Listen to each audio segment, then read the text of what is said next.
Hello everybody, welcome back to Planet X News. This is Scott from the Nibiru channel. It is July 12th, 2017. Ladies and gentlemen, we're going to be live streaming a video that I put together, and this is going to be just some video clips and some still photographs from the brown dwarf that we discovered moving through the sun's corona on July 10th of 2017. So just kick back, enjoy the live chat, enjoy the information, and we'll be back with you shortly. I'm going to live stream this for a few hours. In case any of you did not get a chance to see the video yesterday, it is posted on both the Planet X News channel and the Nibiru channel.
1, 2, 3. Does everybody hear me loud and clear? Just give me a few yes, no, maybe so in the chat. We're going to check on a few things with the earthquake situation. Also our magnetosphere.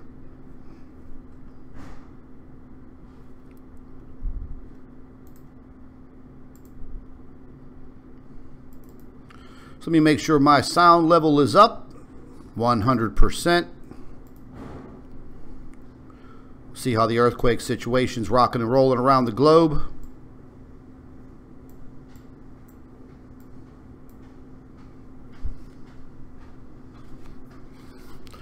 Okay, looks like we do have some earthquakes that went off down here in South America again. You know, those poor folks down in Chile, they just seem to be taking a beating as well as over in Mexico. Magnitude 5.5 down there in Chile. Very shallow, only a depth of 10 kilometers. El Salvador, magnitude 4.6. Right off the coast of Oregon, magnitude 4.1. Very shallow, 10 kilometers. St. George, Utah, magnitude 3.43. Very shallow, depth of 13 kilometers. What's going on up here in Canada? Now that's deep. Magnitude 3.3, 213 kilometers deep.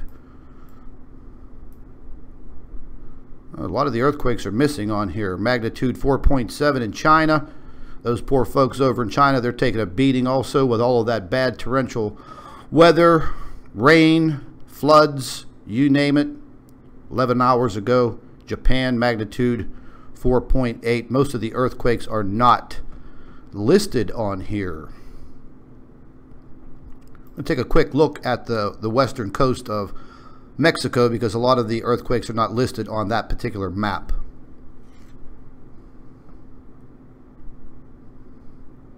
This will give us the last 48 hours of earthquake activity in Mexico.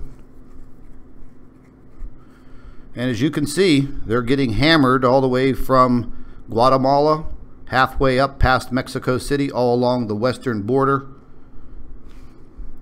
Magnitude 3.4, 3.5, 3.6, 3.3, 4.1. Yeah, they're getting hammered. And there's people out there that say there's nothing wrong, nothing happening. Incredible. Let's take a quick look at the European earthquake models.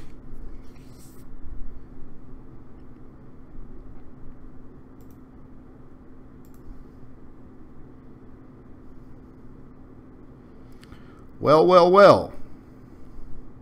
This is the last 48 hours also. You can see magnitude 3.7, 3.5. This one was just in the last hour, magnitude 3.4. Scattering straight up from Turkey through Greece, all the way up through Italy, now up through Europe. These are kind of odd, very odd. Even though they're small earthquakes, this really not this type of an active region right here, but you can see almost a perfectly straight line between these four earthquakes. Very interesting. Let's take a look at the worldwide earthquakes over magnitude 4.0.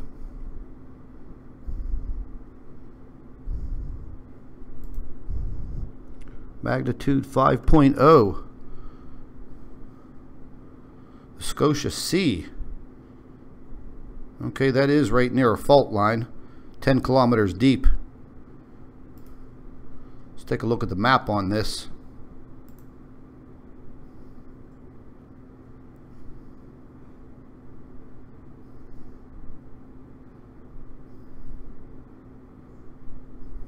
There's a small island there.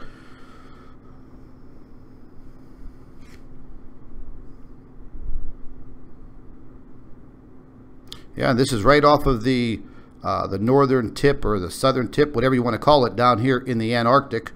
And also, we're going to be talking about this massive iceberg that broke off down in the Antarctic. You know, I was reporting months back about large fissures and cracks in some of these ice shelves down in the Antarctic. and people thought it was no big deal. You know, I think one of them was the size of the state of Delaware. Now they're reporting that this this large iceberg that broke off is as large as the country of Luxembourg. Well, that's a small country, but that would make for a rather large earthquake. We're going to take a quick look at the SDO. Let's see how our sun is doing.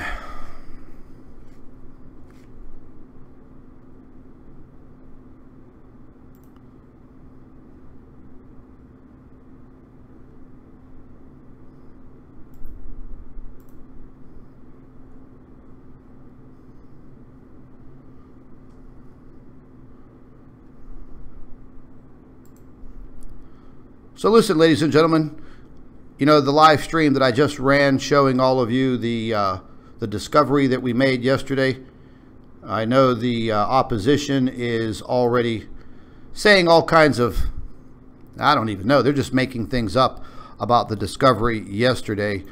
And I did hear the word coronal prominence cavity. And listen, ladies and gentlemen, you know, I'm no dummy. I've been researching these subject matters for many years.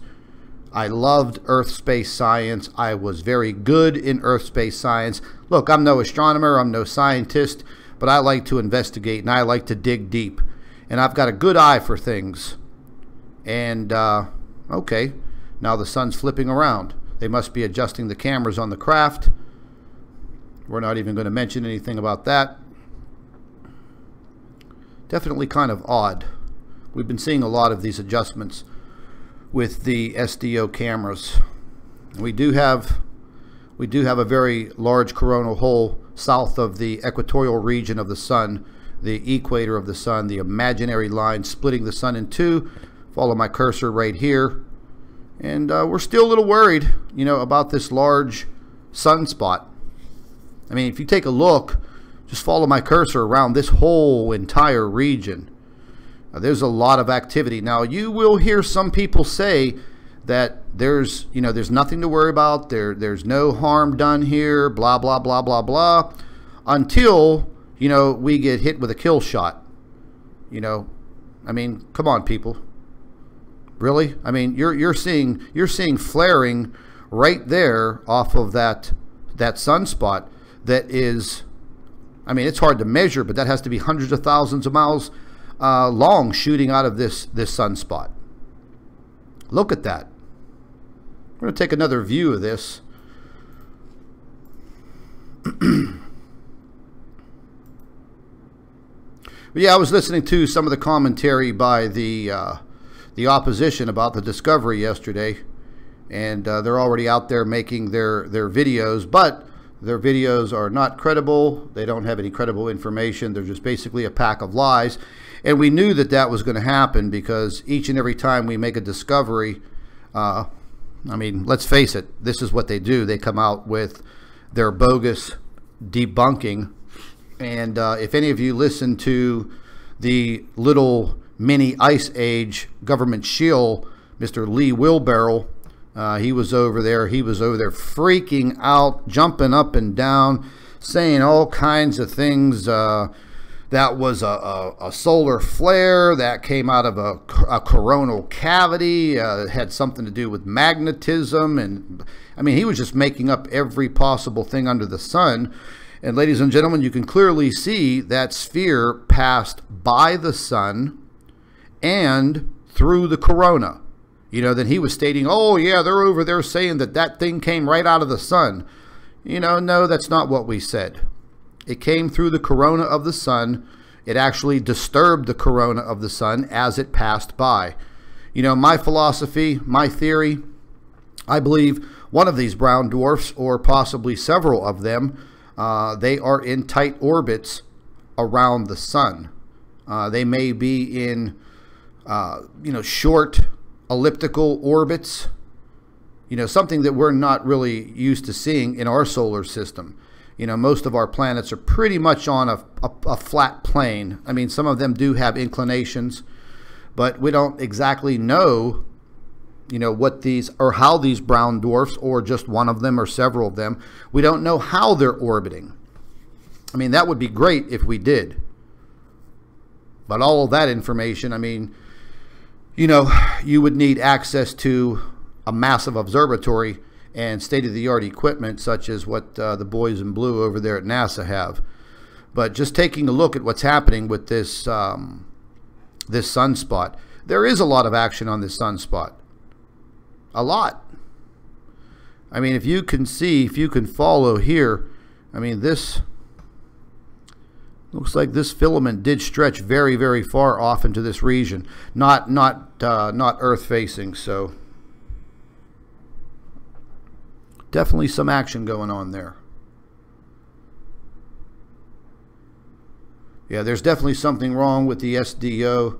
I don't know if that's the feed that we're having problems with, but it won't, it just won't flow properly. Take a quick look at another view.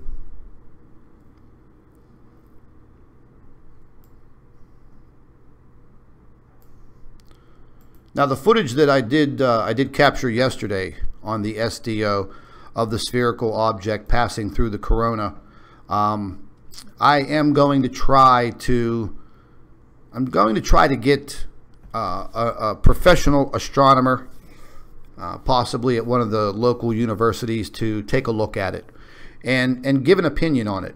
You know, I did some extensive research this morning, looking at different things from NASA, which is kind of a joke. But the whole question of this coronal prominence cavity, it just doesn't fit, folks. It just doesn't jive. It makes absolutely no sense. And for all of you, you know, whenever you hear a fancy voice speaking intelligently, well, you almost have to think that, okay, that guy must be telling the truth. But in actuality, I mean, this is how they deceive you. They speak with intelligence. They act or sound like they know what they're talking about, when in reality, they're deceiving you. It's almost like the devil taking another form to spread that deceit. That doesn't fool me at all. And I could see right through these people, and making a discovery like that, well, they definitely don't want you thinking that that spherical object that passed through that corona on July 10th, they just want you to think it's some type of anomaly.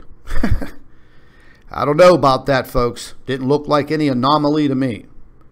That clearly looked like a spherical object. The doctor calculated its size to be 4.5 times the size of the Earth, slightly smaller than Jupiter. Folks, that was a big spherical object.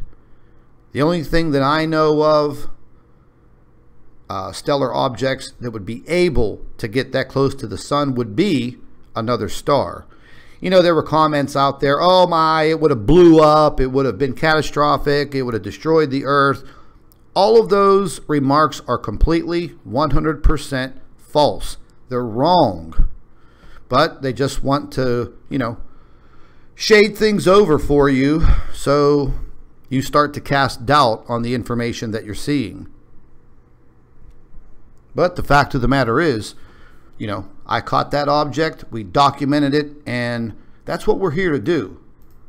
We're here to document everything we can find, and we're not going to stop. I mean, I know they want us to. Excuse me. I mean, there were remarks being made yesterday by this supposed opposition over there that myself and the doctor better seek out and purchase bulletproof vests. I mean, are you serious? Are you like actually threatening me to shoot me? Get out of town, man. Oh, one of your snipers can shoot me from a mile away? Okay, well, that's probably a possibility.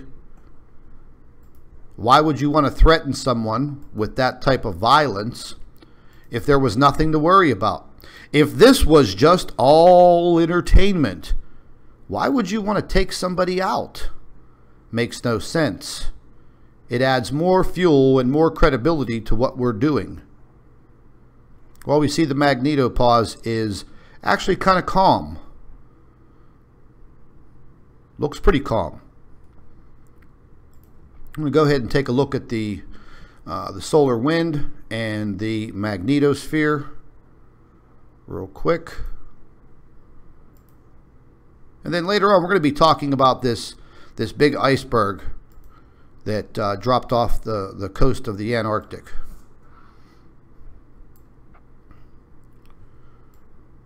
Okay, the solar winds are relatively moderate, approximately 500 kilometers per second. Still very intense. You know, this color that you see over here, it's in the higher shades of the yellow and gold. If you look over here to the lower right, you'll see the color scale. So, you know, it's still very, very elevated here. And we're still seeing some of the solar wind reversing back. As you see the arrows right here where my cursor is.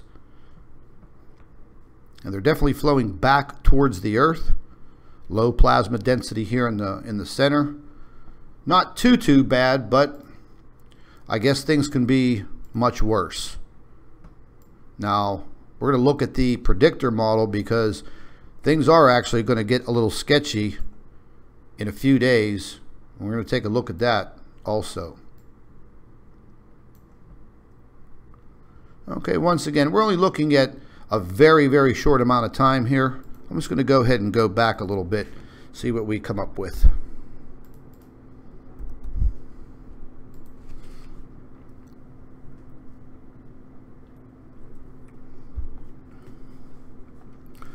You know, the doctor also wrote a report yesterday that we weren't able to get to, and it was on all of these weird cloud formations.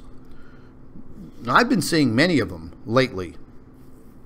Really odd. Now, going back, this is going back to, I believe, about, what is this, about midnight, or 12 o'clock, I'm sorry. UTC time. Pretty good stream coming in there. Definitely some activity here. I'm going to go ahead and stop this so we can see some of these anomalies coming in to the magnetosphere. Here's definitely one right here. See this right dead center. Some magnetic field lines. Definitely very erratic. Very erratic. Wow, look at that. Look at this mess.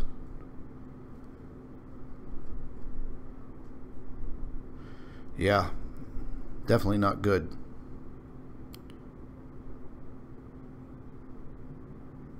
It's another big mess right in here. Yes, folks, I mean, there's no doubt our planet's taking a hit. It seems like our planet is taking a beating on a day-by-day basis. Very concerned about those fires over there, Mount Vesuvius, over in that area. When I saw initial photographs of that, I thought the volcano exploded, but here those are just fires.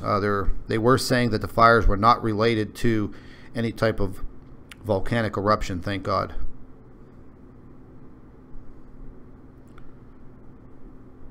Yeah, we're definitely seeing a lot of intensification here on the bow shock dealing with our magnetosphere. Definitely a lot of intensity.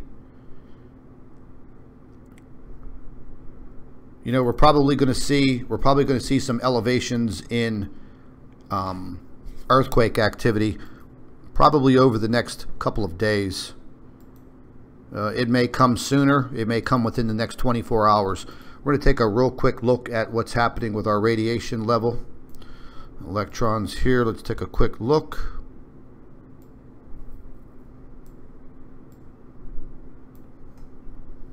I'm going to go ahead and take this back a few frames.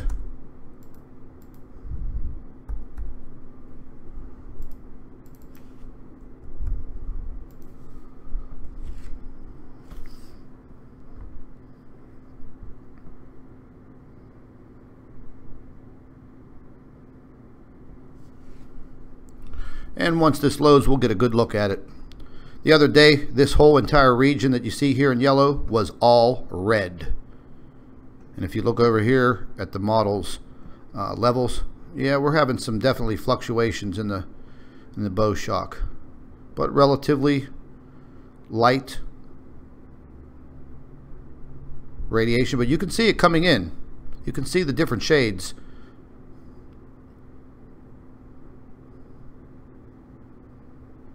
I'm going to slow this down for just a minute.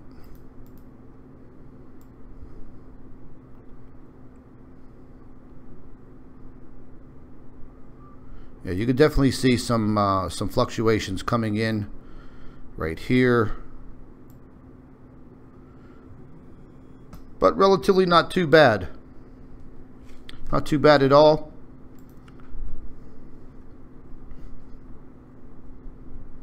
Now we're going to take a quick look at this solar wind prediction model, because I believe in the next day or two, this next stream of heavily charged particles it's going to be coming close to the Earth from what I noticed the other day. Now this does change, and sometimes this model is off. It could be off by some hours. It can be off by as much as 12 hours. And this is what I'm looking at right here, where you see my cursor. That's going into the 13th, by the 14th, by the 15th. Now, this has definitely changed, because I'm just going to go ahead and stop this right now. I'm going to slide this back. Now, the other day, when I was looking at this predictor model, it had only gone out to about the 15th of July.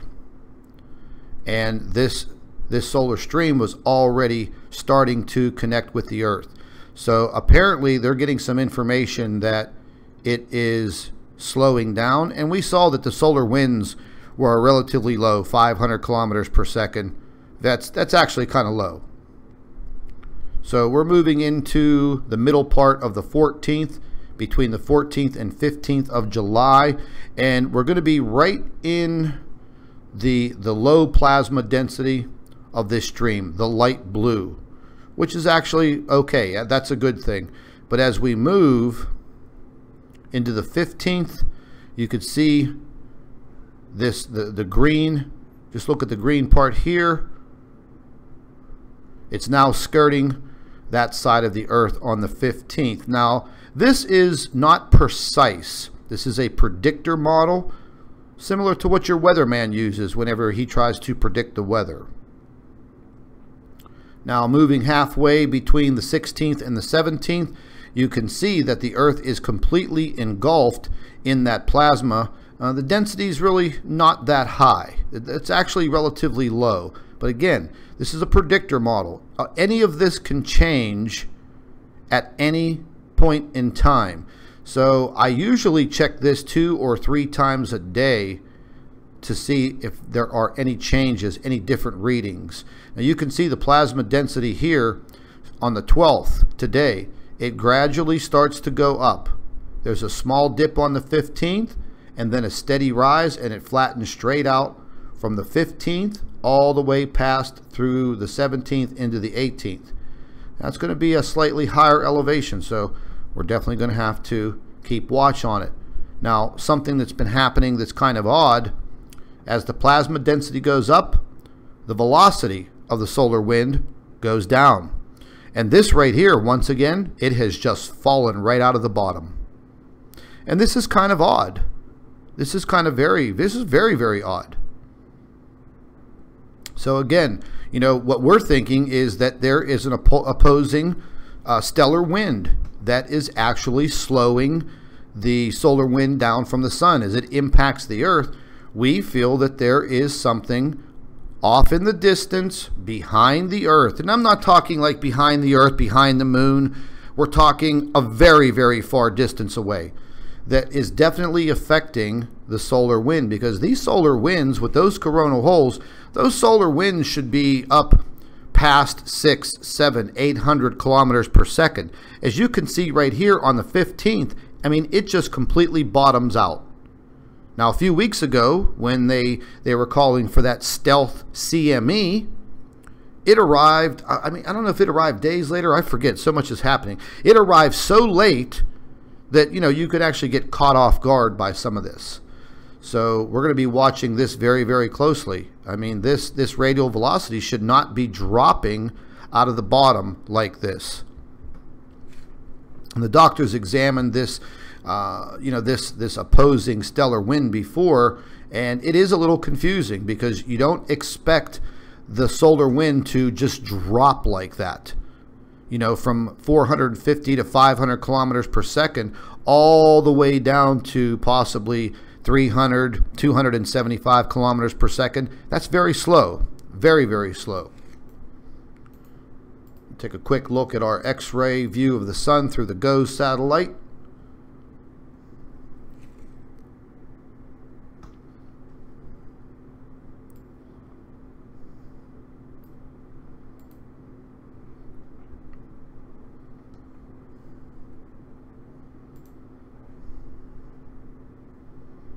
Make this a little bit bigger so everybody can see it. And this is coming from the GOES 13. This is an X-ray view of the sun. A lot of times, folks, you know, you can see some of the coronal holes on the SDO, but whenever you look at this model, which is an X-ray of the sun from the GOES 13, you're actually able to see a lot more than you do on the SDO. Now, look right here. You'll see this is a coronal hole opening here. There's a small one right here near this sunspot. And then you have this whole entire region down here. All of this. So this is a possibility. This is probably where this next solar stream is coming from. Is down here in this region, possibly this region. But it's definitely coming. And as this turns towards the Earth, that is probably what's going to be on its way. So once again, we're going to keep tabs on all of that. And probably within the hour, the doctor's still looking into what is happening with this iceberg. You know, these large blocks of ice breaking off of the Antarctic at a time when they are in their winter time is very, very suspect. You know, it would be a different story if that occurred in the dead of their so-called summer in the southern hemisphere. But we're halfway, you know, halfway into summer in the northern hemisphere. They're halfway through their winter in the southern hemisphere. And what? A massive block of ice the size of the country of Luxembourg, as they say, breaks off and is now floating in the ocean like a small country. That's kind of interesting. Whatever happened to that mini ice age that was on the way? So it's so damn cold that blocks of ice are just dropping off the Antarctic and floating away because it's too cold. When in actuality, it's blazing everywhere in the northern hemisphere. Very interesting the way that they try to deceive you, folks. And I'm sure 99% of you have your eyes wide open for the deceit, because there is more to come. They're not done with us yet. They're going to continue to lie, cheat, and steal to the very last moment. There's absolutely no doubt about it. Well, listen, folks, I'm going to go ahead and end this live stream. I have to give the doctor a call. We're going to go ahead and schedule this live stream probably in about an hour. We're going to be talking about this big iceberg now floating around in the ocean off the coast of the Antarctic, where everything's such a big secret down there. I've even heard of alien wars down there over the past few years. What are they doing down there? I think there's like 10 countries that have posted their flags. They have an agreement. They have a union. What are they waiting for? What are they planning down there? Why doesn't it include the world population? Can't fit the whole world in the Antarctic, but you could definitely round up all of the elite. They could probably survive there. Why don't we do that now? Why don't we ship all them down there now? Get them the hell out of the rest of the world. But I have my own theories of why they're why they're down there manipulating the Antarctic. I think that they are waiting for some type of crustal shift or a pole shift, and they're thinking that the Antarctic, massive continent of land, will end up pretty close to the equator, where the equator is now.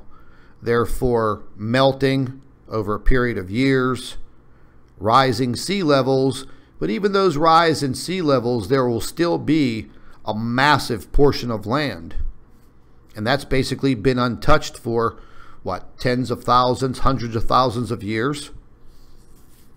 All of the natural resources there in the Antarctic. You'll be like the Bahamas in a short time. But those are my theories. I'm sure all of you might have your own. But listen, ladies and gentlemen, thank you very much for joining me this afternoon, taking a look at that SDO footage from the other day. And listen, folks, I urge all of you to, take some screenshots of that information, maybe make your own little YouTube video, maybe post it on your Facebook page. And this is the only way to get the word out. I mean, we post so much garbage of our own personal lives on Facebook and Twitter.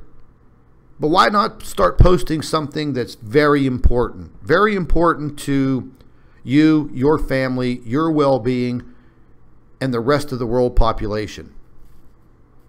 It doesn't hurt. Share those videos from my channel and your other favorite channels. Possibly, strike up a conversation with your friends and family members on Facebook or Twitter. And you never know, in the course of a day, you may wake 1, 2, 3, 4, 5 people up. And, you may start that conversation with them that opens their eyes, piques their interest, and opens their ears. And then all of a sudden, they start asking more important questions. That's what's important. But we'll be back with you within the hour. We're going to discuss this iceberg situation. And the doctors also prepared an article on these weird cloud formations, and I'm definitely want to get to that today. So all of you guys, listen, stay tuned. I'll be back probably pretty close within the hour. This is Scott from Planet X News and the Nibiru channel. Thank you for watching.